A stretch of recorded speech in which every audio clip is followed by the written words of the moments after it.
Good night, Teacher Zara. Kau tu jangan tidur lewat sangat. Takkan nak tunggu aku berbebel panjang baru kau nak tidur.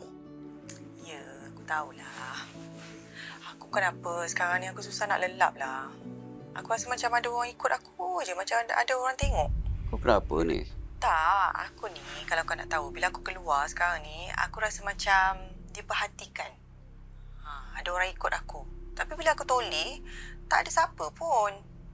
Mungkin aku paranoid je kot, kan? Tak ada apalah, kau tu overthinking sangat.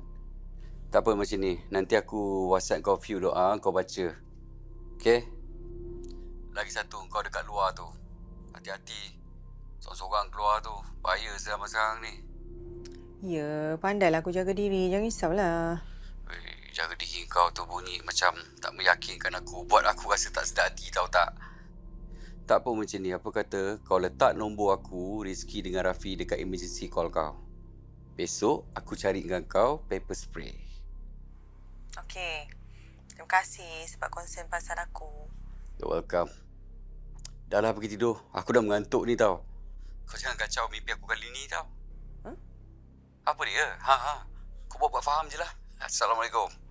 Waalaikumsalam. Suka!